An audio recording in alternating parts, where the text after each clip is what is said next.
This is Pretty Much Pop, a culture podcast trying to make sense of the media landscape that's seeping into our skulls whether we want it to or not. Today we're talking about video game storytelling. What makes for a good video game plot? How much storytelling really can take place in a video game without it turning into just a 2-hour cutscene?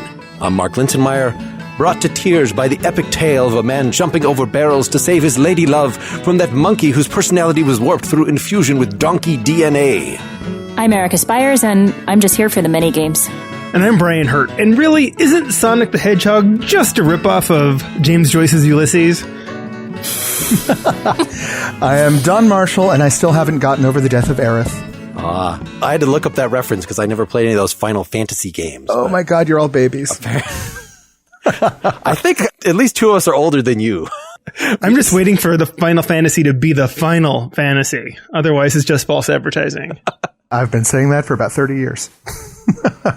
Just to briefly, so Don, I invited you here because you are one of the hosts of one of the, I'll say, formative podcasts for me, Geeks On, which has not been on since 2012? I think 2008? 2012. A long damn time ago. You are also a video game professional and now in film. Do you want to say just a little bit before we jump in about what you actually do? Well, originally I was basically a lead designer for a casual games company. We made video games based off of movies and TV shows for the casual space. I am very proud to say that I am the proud designer of the Murder, She Wrote video game series, which still shows up on like those top 10 lists of like games that shouldn't be good. So that's a point of pride for me. And now I work in TV and film development, trying to find properties that will cross over into the film and TV space. The first thing I started working on is a show called Wheel of Time that will be coming out on Amazon next year sometime. That sounds like a pretty sweet job. I like what I do. And I have to admit, I've been very lucky since I moved out to Los Angeles, getting into video games and then film and TV. I have never dreaded going into the office, ever. I love my jobs, so. So what's the best way for you to find something that will translate well? I mean, this actually is what we're going to talk about today, right? We're talking about video game narratives, what makes a good one, how have they developed over the years? Is this something you consider greatly when you are deciding what could make it to television? 100%. In video games, that was literally my job, to go find these properties and figure out how to turn them into video games. Like with Murder, She Wrote, here were the criteria. I needed something that I could get really, really cheap. I needed to get something that people would pay attention to. And then I needed to get something that we could ascend above people's expectations. So with Murder, She Wrote, nobody thought it could be a video game, but everybody knows the property. It's the only game I ever designed that I got fan mail from. I got letters and posts from these people saying, like, I watched the show with my grandmother, and she's not here anymore, but by playing this game, I'm feeling connected to her again, which was literally my goal. I'm not trying to lift an episode and turn it into a video game segment. I'm trying to create a game that helps you feel the way you did when you watched the TV show. So for something like Law & Order or CSI, it's more about like finding the clues. It's not mechanical, but it's methodical, right? But something with Murder, She Wrote, it was a hidden object game the first time around. It was an adventure game the second time around. But it was a murder mystery game that you could hug. I like that. Wait, was that your tagline? No, it should be, shouldn't it? I have various offensive things about old people going in my mind trying to use computers and calling their children. Like, I'm trying to play the Murder, She Wrote game and I can't fit the CD-ROM into the floppy drive. Or yeah, my QA people hated me. But, but it's like that for TV, too. Like, this is a show I have not worked on in the slightest, but the TV show The Expanse, right, is a fantastic adaptation, according to the people who've read the books. You get the same emotional response. You get the same intellectual curiosity that you did in the books. So those are sort of the two big things that people tend to cite their favorite projects for. So as long as you can deliver that, people will be happy. Now I feel like I have so many questions about this, but I will let other people. We're going to return, I think, at the end, or even we have a supporter-only thing that we usually do at the very end. I want to talk more about Geeks On and about, yes, let's focus on the topic here, which Don was good enough to find us some really good articles about sort of the different types of narratives generally used in video games, the history of that. Brian also found some things from a writer perspective. Maybe let's go around and kind of give some opening thoughts about this. Brian, you haven't talked much yet. Why don't you say a little bit about what you want to get out of today? You know, I do come at it from a writer standpoint. I play a fair amount of video games and I write, but they don't intersect much from my perspective. And I can't say that my best gaming experience have been the ones that are very story driven. I know some people think fondly about like the greatest stories or the great plots that they've come across in their gaming. You know, some of my favorites are things like Diablo 2, where, yeah, I totally admit I don't pay any attention during the dialogue. It's like, okay, I'm just gonna like get through this and get back to the action and keep doing my thing. There is a darkness swarming, and it will come down upon you, and the god of you. And this has all been really reinforced. Over the weekend, I started playing Death Stranding, and I'm so sad because the cutscenes take up more time than the gameplay. And I hate it. I hate it so much. And I warned everyone in advance not to spoil it. And like, you might as well just spoil it because I'm not playing this fucking game anymore. Wow, really? Yeah. It turns out it's a walking simulator. It's like, oh, put shit on your back. And if you stagger, regain your balance.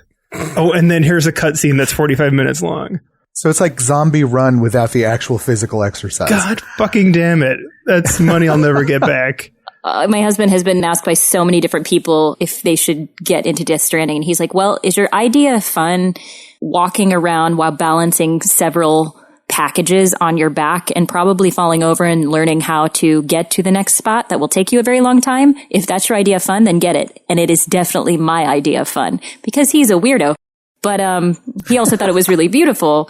There was like an article where some engineer, somehow he used his own treadmill. He hooked Death Stranding somehow up to his treadmill so that he could actually walking simulate just like they're doing on the game. Like, you might like that. He's actually taken a game and made it worse by requiring it to take energy to play.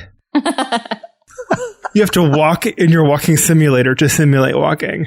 Also, one of the topics, the sort of overhyped idea of you're contributing to the story. You're a player, so the story is not even complete until you come along. And so by that light, Death Stranding, when I was just playing it, is about an idiot that is trying to drive a bike up a mountainous hill until he is killed by ghosts. That is the plot of Death Stranding. I've just spoiled it for everyone. That sounds very deep. You didn't even talk about the baby being strapped to you. I have nothing more to say about this game. Don, I was interested in the article that you gave us. When Video Games Tell Stories, a Model of Video Game Narrative Architectures by Marcelo Arnaldo Beccucci. And I hadn't seen it kind of laid out in that structure. Do those 4 types ring true for you in terms of parsing this into discrete buckets, or is it not really? For me, that's the vehicle. The way he lays it out, it's purely narrative structure, like a movie or a book. You're walking through the storyline, right?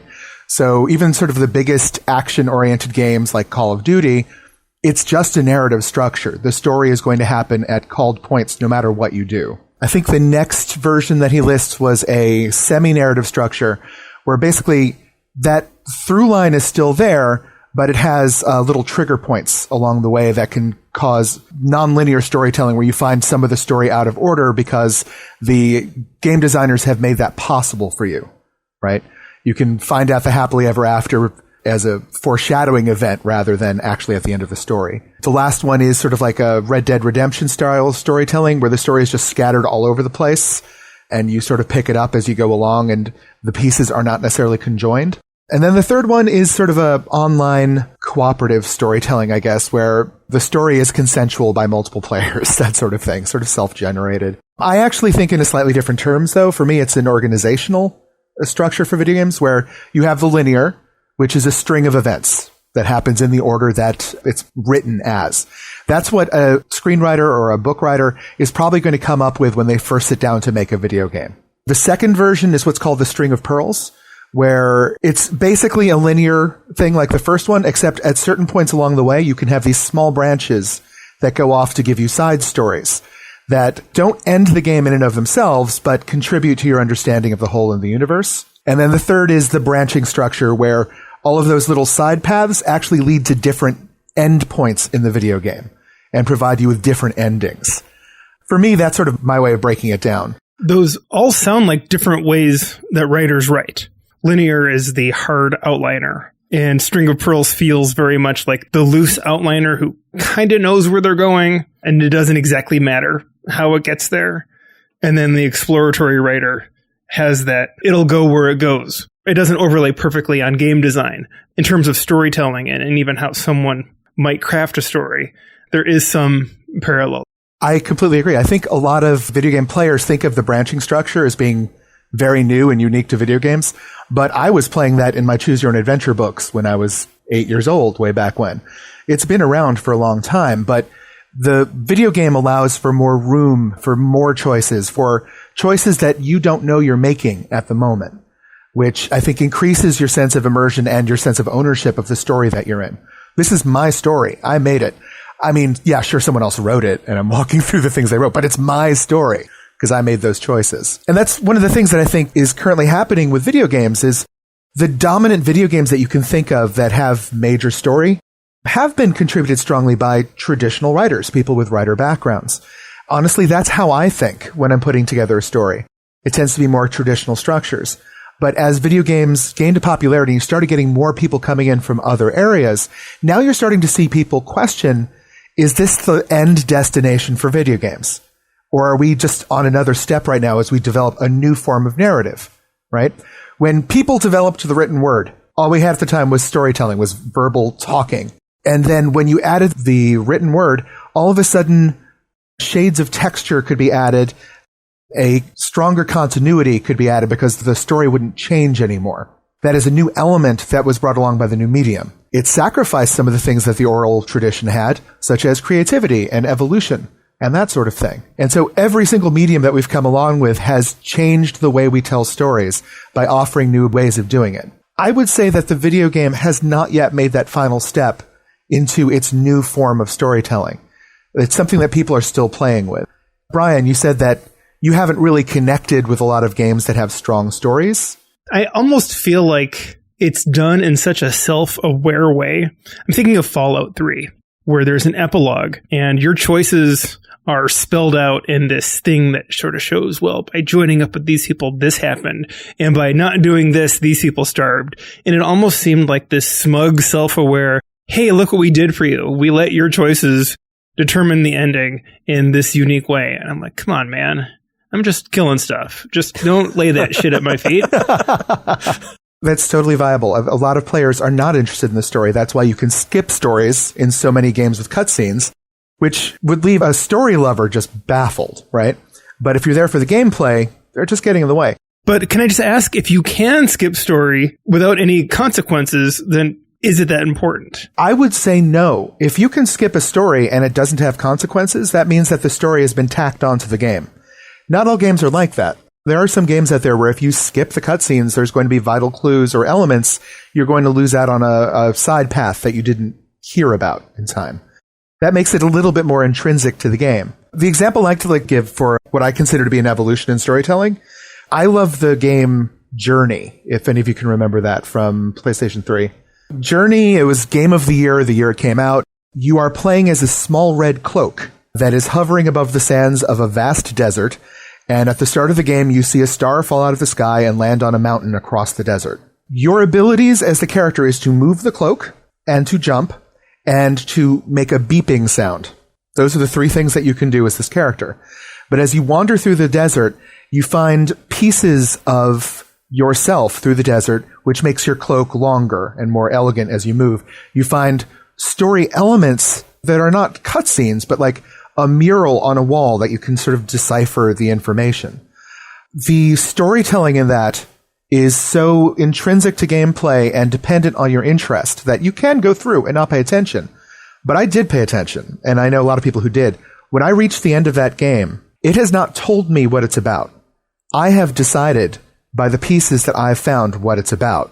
And it rocked my world. I was at absolute tears when I reached that game. When I talked to other people about what I thought the story was, they told me a completely different view of the game. A completely different style of the narrative.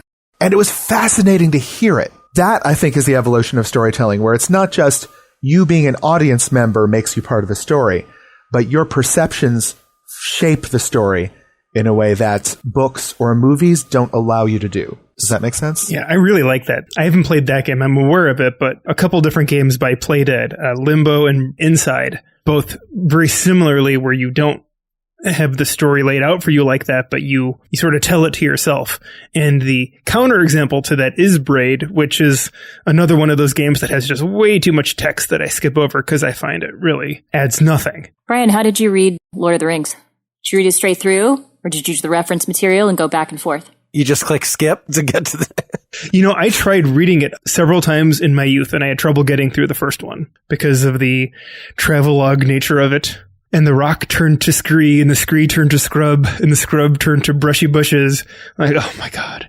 So I had to wait till I was an adult, and then I enjoyed it. I just found when I was reading it, I took so long to read. It would take me an hour to read 10 pages, right? Because I would go back and forth, and I would look at the reference. What does this mean? What is the history behind this? And I found that to be fascinating. And also, I loved the world that it created, so I wanted to be there longer, so I didn't mind taking the extra time to do that. I assumed that you were one of those readers as well. So I would think of a video game being similar. Like if you want it, as far as you want to go down that rabbit hole, you can, but you don't have to do it to keep on with the major story. I've heard this conversation before that goes into what Erica and Brian are both talking about in different ways, where there is an argument in the video game world about, think of story and gameplay as being two things that fight for space, right? You're either 25% story and 75% gameplay, or 75% story and 25% gameplay. And the argument is you can't have both at 100%. Like on the one end of the spectrum would be like the Telltale games, where I think they give an extremely admirable narrative. Like the Walking Dead games were stunning to me, and Tales from the Borderlands was one of the funniest games I've ever played. But the gameplay suffers because of that. It's mostly QuickTime events. And on the flip side, you have games like, sorry, you just said something like this, the Puzzle Bobble type games, where you're popping spheres. You have little creatures down at the bottom that are shooting spheres up at bricks up top, where there is no narrative. It is pure gameplay. I don't know. Those kitties really want to spite that farmer. They need to set those animals free from the little bubbles. I really feel for them. But I think this either or argument is just because of where we are right now. Like most people who came from games came from movies. We think that way. You're seeing a new generation. Have any of you ever been to Indiecade? No. Okay, so Indiecade is a in-developer games developer conference here in Los Angeles, where people from all over come in with little video games that maybe will get picked up by someone, but usually they're just designing them for the joy of designing them. These smaller indie games, if I recall correctly, Portal was based on something that was developed for Indiecade. I could be... That was Narbuncular Drop was the name of the game that it was based on. And it was this princess no knees. So since she couldn't jump, she had to go through portals in order to get anywhere. Yeah. See, I love that. And they do things there that push just gameplay outside of the video game space for video game designers so that you can turn around and then start applying it to video game space. So as an example, when I went there, a friend of mine, Nick Fortuno, who's this amazing game designer brain, came up with a game, and forgive me, Nick, if I'm misdescribing your game. He came up with a game that was played in real life based on the idea of kung fu action movies, where the hero stands in the middle of a big group of people who all come and attack him one by one. And so he replaced that idea of basically just giving everyone in a circle around the middle player these sort of foam balls. You could huck them if you hit the person right, sort of like dodgeball, you got them out, but you could never throw it at the same time as someone else. It sounds so simple when you describe it this way, but when you're in the middle of it and the gameplay is happening, it's just something for your brain to chew on, and it processes and develops into something else. One of the reasons why I look to independent game developers to provide breakthroughs in gameplay and in narrative is because they're working with fewer resources. When you have all the resources in the world, you're pressured to come up with something that's going to be commercially viable to recoup your investment, which means you get safer, which means you don't push the limits. Star Wars. Yeah. And it's true in games as it is in movies. It's the same thing as in theater, too. That's how I'm seeing it all the time in theater. You know, you have a lot of money behind it. You have to make sure that you have some sort of proof that it's going to sell. So it's not usually as creative as the people who are making something fringy where there's not a lot to lose. It's why you see so many sequels in mainstream movies now. Because if you're going to invest $90 million to produce something, you better show that it has the potential to recoup that money. If it's a new property, something that hasn't been made before, it's really hard to give any kind of metrics on that. So Star Wars 10, you got some metrics. You're probably going to make some money. It's easier to get the investment. And video games are not different than that. So when you have people that are producing things out of passion, on a shoestring budget, I have seen some wonderful things at Indiecade. Introducing these story elements, I mean, that what makes it possible to actually do something new in that how many game mechanics are there really going to be? Like there are periodic games that, wow, there's never been something with a mechanic like Portal or something before. But for the most part, if you're playing a shooter or you're playing a Diablo kind of thing, RPG, it's going to be sort of like other stuff that's existed. The only thing that can really distinguish it is if you have a story that is a fundamentally new story. So that the mechanics of like Life is Strange is one I kept reading about. I ended up watching the first hour of it on YouTube.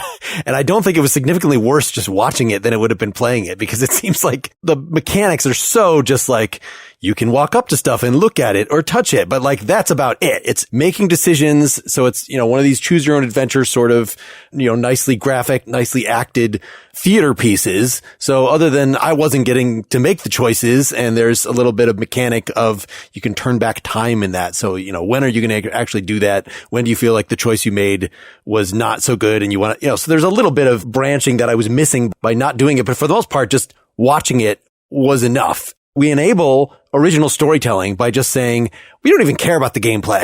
The gameplay is just something for the people to feel involved, but we get to tell a story that is at least potentially numerically distinct. Of course, it could still be a rip-off story, but that's the danger of any medium like that. I tend to look at it the way I look at television in that regards. Like, I look at procedural shows and I just cringe inside. I die a little bit inside every time a new one gets announced, because it's the same every time. It's the same format, the same flow. You usually know who done it because the murderer gets introduced at the same point in the show every week. However, that show serves a purpose. The procedural, the easy to watch sitcom that doesn't challenge.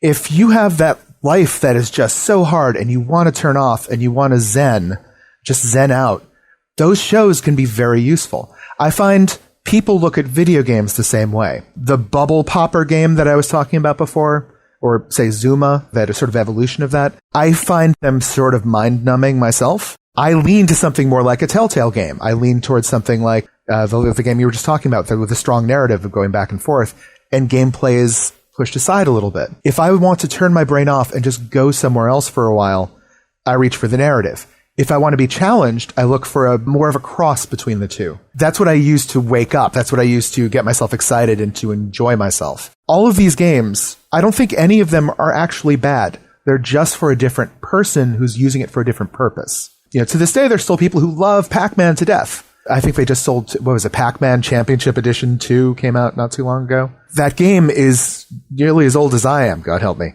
But it's still serving a purpose for people to relax, to let go. And I can't throw stones at that. Are they beefing up the new Pac-Man with more plot? If you think about it, they did. Pac-Man had no storyline whatsoever. Ms. Pac-Man introduced these sort of meetings between the two characters. And then, if anything, Pac-Man Jr. evolved the storyline established in Ms. Pac-Man. Yes, they did bring story to Pac-Man. It was the same type of storytelling. A lot of people refer to Donkey Kong as being sort of the first narrative video game, because when it starts, that gorilla steals the girlfriend and climbs up a ladder, and then every single time you beat a level, he grabs her again and climbs up. Welcome to the next level of storytelling. It's simplistic, but it's literally transitioning you between two gameplay levels. So that has not gone away. It still exists. You know what drives me nuts? And this is where I think I'm a bit more with Brian on this. When you have the games that are, okay, you said, I know we have the String of Pearls. What is the one beyond that? Branching. Until Dawn, I guess, would be an example of branching, right? I haven't actually played Until Dawn. So it's like a horror game, right? And there are so many different ways that can end up. It is a choose your own adventure type thing, and everything you do means something that could hurt you or help you later. Yeah. Anything that has multiple endings would generally be a branching game. A 10,000-page script, according to one of the articles that we looked at for that. Right. That it was created by actual TV veterans and is just like Life is Strange. Like the gameplay is almost nothing, but you're making choices. And so it is like exactly choose your own adventure. It is absolutely terrifying. Rami Malek is in it and Hayden Panettiere. So they actually have some very good actors as a part of it. But what drove me nuts on that was, number one, it was already scary.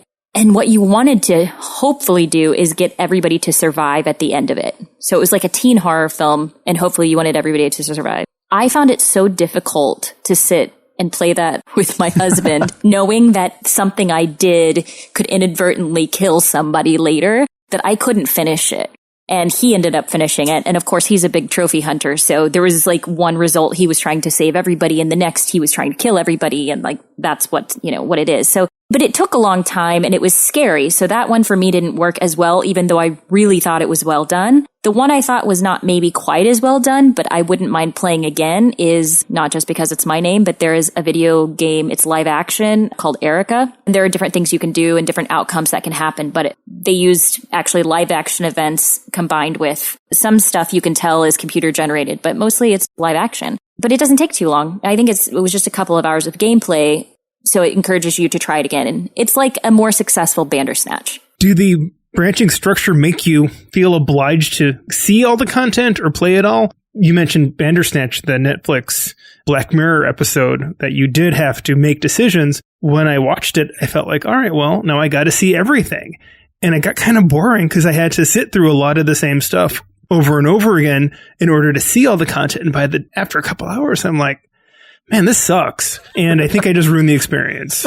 Yeah, I didn't do that. We went back on a couple things and some of them didn't go anywhere. Like clearly they hadn't developed it to the point where you could see it through, like the whole storyline. We played with it a little bit, and I think if it's a short enough narrative, if the storytelling is good enough, then maybe Bandersnatch was the first thing done like that, right? As far as I am aware of for television. So I think that could be something that pushes the genre if it's actually really interesting in the way that they recreate those storylines. But it was so self-aware. It was, I think, a singular thing. And the nature of how expensive television is, I can't imagine that being a new format. We're not going to have Wheel of Time, Choose Your Own Adventure, Don?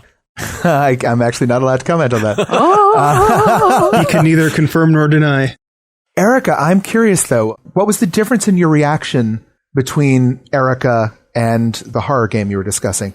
Was it caused by the stakes, by each decision you made? I think so. The stakes are so high in Until Dawn. And also, like I said, it's scary. It's all basically, set at night, and it follows different characters. So you might be with one character for a while and then something really scary starts to happen, and then it breaks and it takes you to another person, and you've just gotten used to being scared and that you're in the creepy basement and you're fine with that now. And now they've moved you outside somewhere and you're like, oh God, what's going to happen? So for me, it was a little too much. Are you a fan of the horror genre? I've become more of it. I can't go too far. It's like spicy foods, And Erica was not a horror genre game. I wouldn't call it horror genre. I mean, it was different. There was a mystery involved. Mystery and thrill? Yeah, mystery and thriller. But it wasn't bloody, gory like Until Dawn. I really believe a good video game with a good story, generally, I feel like the ones that don't provide story don't take you here, but they're going to provide an emotional response. So the horror games, they scare you. They get your adrenaline going. And the romance simulators, they maybe make you feel like, oh, like everything's squishy and wonderful with the world, and like people really do love each other. And that emotional response is a success. However, not everyone wants the emotion that a game is going for. Yeah. You have to be part of the people who want to feel that fear, right? Right. So what you're describing is actually a very good game that did its job, and the job it was doing was not the one you were hoping for. Right. It was a little too much for my blood. It was funny, though, that the Murder, She Wrote games, I think it was about sexual arousal, right? That was the intended feeling. Oh, yeah. Come on. Jessica Fletcher, man. Going into this emotional response thing, I got my start way back when at Activision.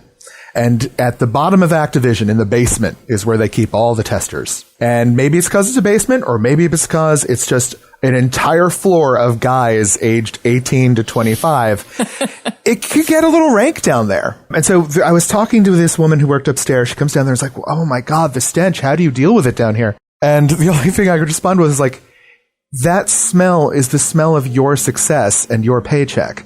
If you come down here and these guys are not being adrenalized by the action games you published, if it smells good down here, you're going to have a very bad year next year. Whoa.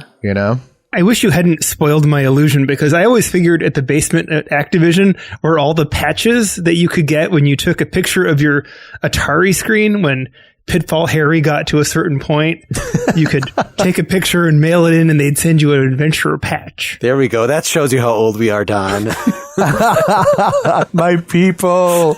I remember this. I think a lot of times when people talk about a game having a particularly good story, as opposed to just merely good gameplay, they're not actually talking about the plot. They're talking about good setting, good characters. So like a horror game, if it feels like you're in that, so Dead Space designed as a horror game, it's really just to shoot 'em up.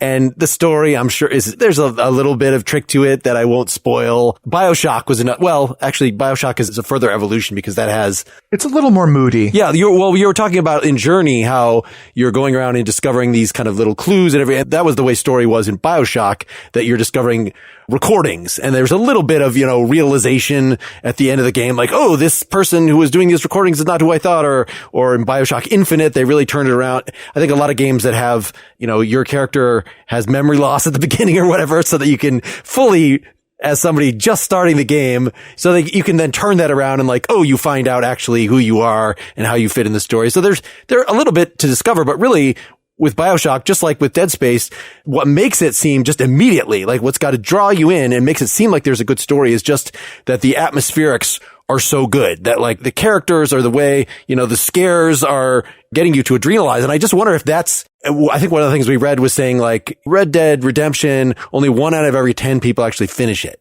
If you're saying that plot is important or, storytelling elements are important, it can't be that you have to get the whole narrative, because 90% of the people are not getting the whole narrative, and yet you still want them to go away, even having played 5 minutes and saying, like, this was an immersive experience, this is a good story. I would argue that sometimes even a good story can be just stretched so thin over a sandbox game that it just won't carry you to the end. So, like, I loved Skyrim. I genuinely enjoyed Skyrim. I have never finished Skyrim. I think I've restarted it like 3 or 4 different times, because I don't want to just go straight to the end. I go off on all these side quests, and then by the time I get back to the main quest, I don't quite remember what I was doing, and the context of the characters are gone, and all of a sudden Fallout seems a little more interesting. And then perhaps unsurprisingly, I have finished Skyrim, because it's like, all right, well, let's get to the end of this thing. And it sort of forces the big cinematic things that happen, right? And the big turns that are taken and the big fight that you get to have at the end. I've described my game playing before as algorithmic, that I like to just like click on everything, read all the books. And so with a game like Skyrim, I get to the point where I've explored just every inch as I'm going and tried to be with every companion or whatever. Fallout 4 is another example, like trying to get every companion that is available. You can only have one at a time, but like try to go through the emotional growth with each of them and like treat those as little quests. But by the time I get, with both of those games, by the time I'm getting toward the end, I'm way overpowered. Like, it's no fun anymore. Like, I've played way too many hours, and so it's just not a challenge at all. And so that really takes the sails out of, like, actually then finishing it. Yeah, there's nothing quite as wonderful as being running into a villain that you've had built up over 3 days and then taking them out with 2 shots because you've over-leveled. A slight tangent, one thing that I just want to acknowledge that I think is really interesting. Blizzard does amazing stuff with character work in games where there even, at first glance, doesn't seem to be any sort of character stuff, right? Going back to like Warcraft and Starcraft and all that stuff, like you got a sense of character from the different units. My current addiction, because I like to play a game that will be done in 15 minutes and I can get back to work or go to bed or whatever. I've been playing a lot of Overwatch. Overwatch has no legit story in game. None. There is no narrative to be followed. However, if you play multiple rounds, the comments characters say to each other over the course of different matches start building a world that you could piece together yourself. And this is what I find even far more interesting. They do a bit of storytelling on who the characters are by just, if you watch the way the characters hold their guns on the screen. Each of them has a different sort of hand animation that says something about the character. This one's twitchy and kind of crazy, so his hand shakes a little bit, and the gun sort of is falling apart and is made of scrap metal in his hand. When he kills somebody, every once in a while, like, a hand will come up and make a little hand gesture waving at them jauntily. There is a story being told there about who these people are. Is that storytelling or is that backstorytelling? I think the voice lines between is definitely backstorytelling. That is absolutely true. But a lot of the hand stuff, and I have to admire so much what they did with the hand stuff, the little bits of the character you do see on screen, that is current storytelling. That is telling who that person is right now and what they're doing and what they like. It's not telling you their motives. It's not telling you their goals. It's just telling you who they are. That is a kind of storytelling, which I greatly admire. You're right. You mentioned in the article you shared also, I think there was something about Aristotle, right? And the different things that are important when storytelling and what is the central one. And so in that particular type of game, maybe it's more about character than it is about plot. But character's still story, right? Brian, what do you think, writer? It only gets you very far. I mean, I don't think character is story, no. But that's what you were talking about at the beginning, Brian, of the different ways of how composing a story lines up with these different plot types in a video game. So I remember reading about how Stephen King does things, that he just like sets up his characters, sets up his setting, and then just lets them go. So through his imagination, sort of the internal logic of the characters will determine what happens, which is why maybe some of the plots end up not making a tremendous bit of sense by the end. Right. He has a heavy lift, which he must have a natural genius for, of making people behave in authentic ways while not having them behave in predictable ways. Like, that's really tough to do, and in a way that we're going to find interesting as a reader or as a consumer of the story. You can look at what the essentials of what a story needs and then say, well, you can bend the rules, or you can even break the rules, or not have. Here's a story that doesn't have a character, but it still works because it has all these other things, and the person doing it is really talented or has a deft way of doing it. Or here's a story that has all the parts of a story, but it doesn't really have a plot, but it has everything else. Like a lot of things, you have rules, and then you break the rules, you bend the rules just enough or whatever. At a certain point, you don't have a story anymore. And if all you really have are characters, yeah, maybe you do, and maybe you don't. I mean, I'm not the arbiter of anything. God knows. So that is part of the fun of it, is that we have a whole lot of opinion, and there is no dictated fact in any of this. Like, one of my favorite radio plays that I ever heard is this thing called Under Milkwood by Dylan Thomas. It's a narrative story that takes you through a town from sunrise one day to sunrise the next. There's no real solid dialogue. There's no story whatsoever. But by the end of it, you know this town because of the glimpses you've had of each of these different characters that you've drifted through. So, yeah, I mean, I totally understand what you're saying. And it depends what you're looking for in all of these things. It's sort of like, again, like I said, with video games serving different purposes for different people. I think in film, not having a plot like that is often taken as the sign of high art. That you want out of high art is authenticity. And the best way to get that is a real slice of life. So whatever the characters are doing, maybe it's just in a historical setting. It's just like, if it's too gimmicky, if it's too contrived, and that's bad, you'd rather just have an authentic experience with these characters. I think that was Roger Ebert or Gene Siskel. I remember saying, like, this is what I want instead of these Hollywood blockbusters. But think about that in terms of video games. Like, I actually just played through all of The Last of Us, and that's the impression I got. Like, there is a little bit of a progression, a plot. Like, the goal of the characters is to get the girl from point A to point B. And there's a little bit in terms of how that plays out. But the joy of that game is just how the characters are interacting as they go. Kind of like you were talking about with Overwatch, Don. And I didn't notice any repetition at all in, like, when you're taking this little girl around, the things that she's saying, you as the narrator, the one you're controlling, are more of like the butch hero, don't talk much type. Even that character starts to melt as things go on, even though that's as far from like an Oscar winning film as you might think.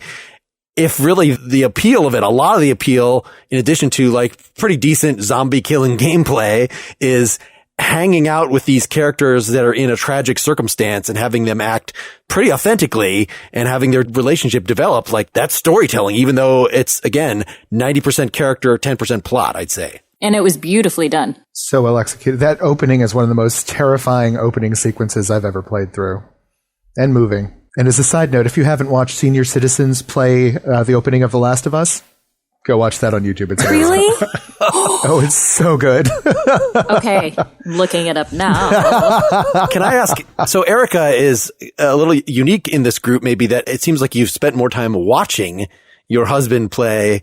Oh, I do not touch the controller. Mm-mm. So does that mean that a game that has all these cutscenes like Death Stranding is better for you, or is what you get out of watching actually better for, watching a shooter? Like there's a certain zone I get in just watching someone play an arcade, standing behind somebody playing at an arcade.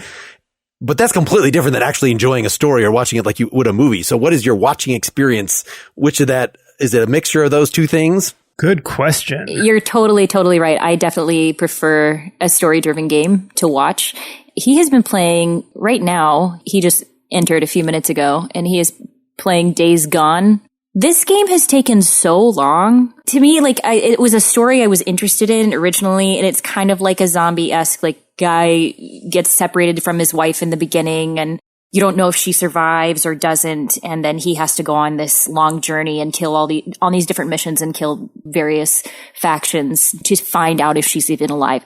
This one for me has gone on a bit too long, to be honest with you. It is definitely, because there seems to be a lot of killing the same types of things over and over again. So yeah, not that interesting to watch. Those are days gone. You're not getting them back. Exactly. In fact, he keeps being like, I don't really love this game, but I spent $50 on it, so I'm going to finish it. That's called throwing good money after bad. Truth in advertising that all these games should be called more wasted time. Days Gone.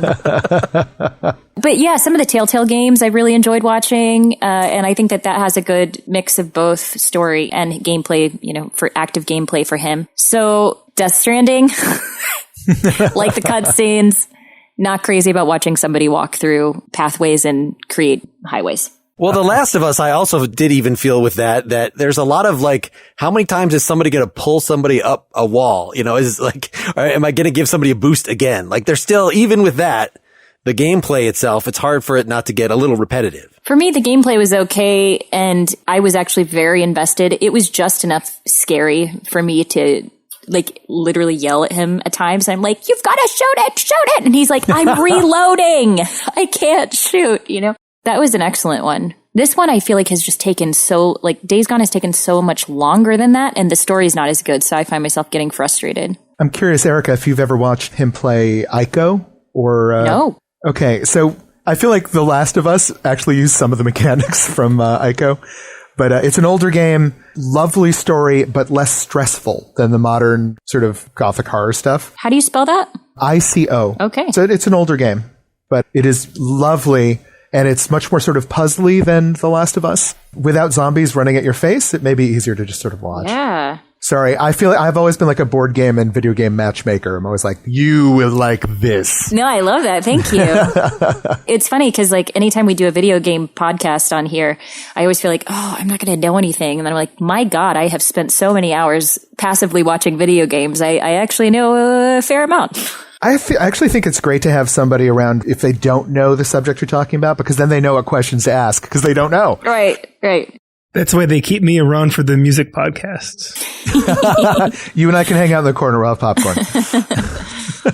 One of the articles had a good quote. The Doom co-creator, Jack Carmack, once said, story in a game is like story in a porn movie. It's expected to be there, but it's not that important.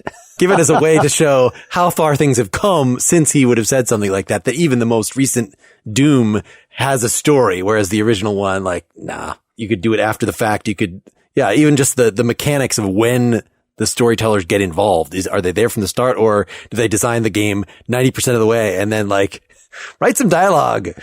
Or don't. I don't think there's any dialogue in Ico, or Journey has no, you'd be amazed how much storying you can do with no actual dialogue in the game. You spend so much time with these characters that you don't want their motivations necessarily to be so constantly telegraphed. If you're just killing zombie after zombie, you were saying that in Overwatch, if they had, one of the characters is trying to make enough money to feed his family, and that's his backstory. And if as he's running around, this will get me enough for a carrot, and just constantly saying that, unless it was for comic. See, now I'm picturing Jean Valjean in Overwatch, and that's just awesome. I must have a loaf of bread.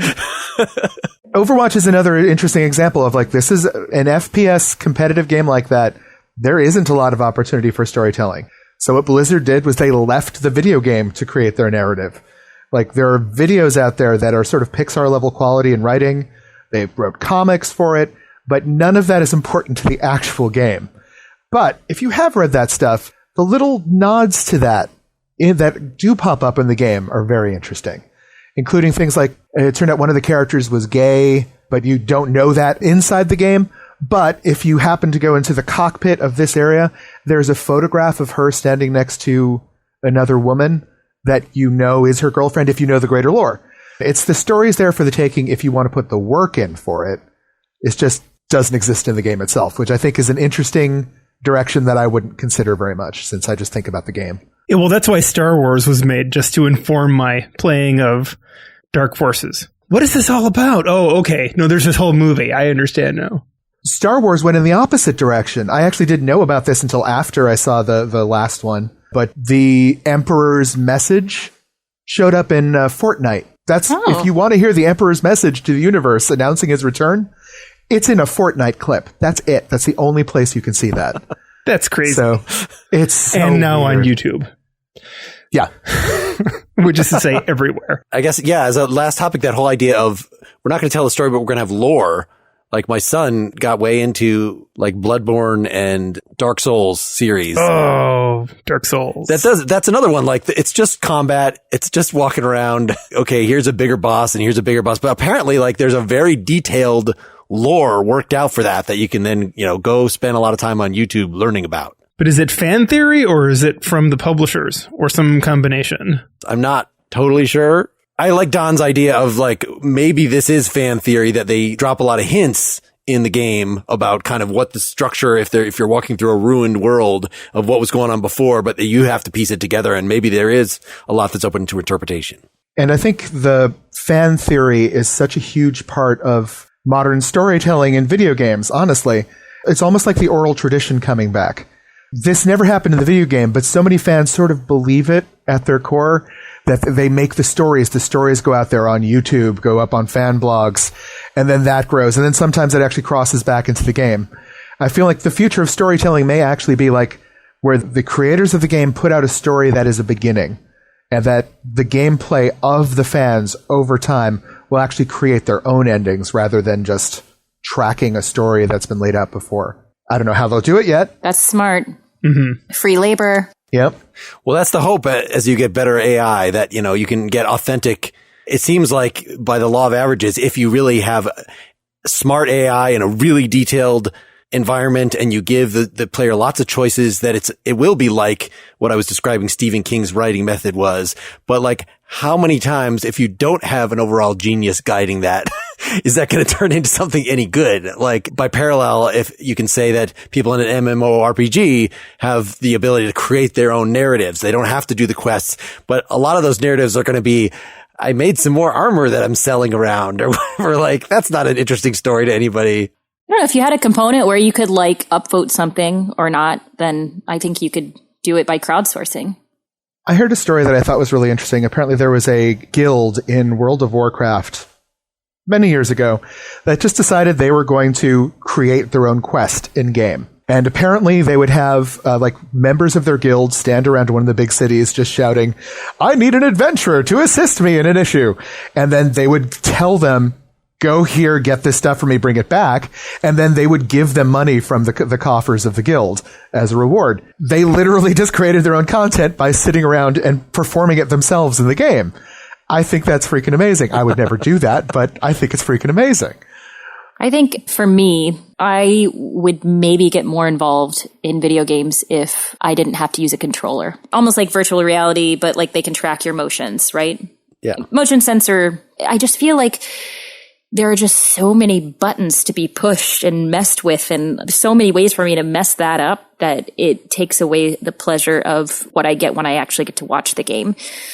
So for me, that's where I would vote. Similarly, I played this game called Lego Dimensions, and every now and then you have to move a little Lego character from one part of the pad to another, and that seemed like so much work. Like, I am here to conserve calories, and the idea of like not moving my fingers even, like I don't want to accidentally have my Fitbit think I took a step. But I did not take a step. Well, we should wrap up here. Thank you so much for joining us, Don. Did you have any sort of last thoughts about plotting here? Give different stories a chance. You'd be amazed some of the things that may touch you in unexpected ways. That's true of people, too. And probably one of those that might touch you. To answer my own question from here, I see on YouTube, there is a Pac-Man World 3 from the PS2 cutscenes video that's 58 minutes long. So even in a Pac-Man game, there's an hour worth of storytelling that perhaps will bring a tear to your eye. There's a birthday cake involved in the icon. And Don, never mind that recording button. It may say we're recording, but we're not. Tell us a little bit more about Wheel of Time. Just between the four of us. Well, so yeah, let's wrap up the public version, and then we will ask Don a few more questions about his job and the Geeks On podcast and stuff like that in the members only section. Thanks for joining us. Happy to be here. Thanks, Don. Thanks, listeners. Bye-bye. Get more Pretty Much Pop at prettymuchpop.com. Get bonus content for every episode at patreon.com/prettymuchpop. Pretty Much Pop is part of the Partially Examined Life podcast network, and it's also presented by openculture.com.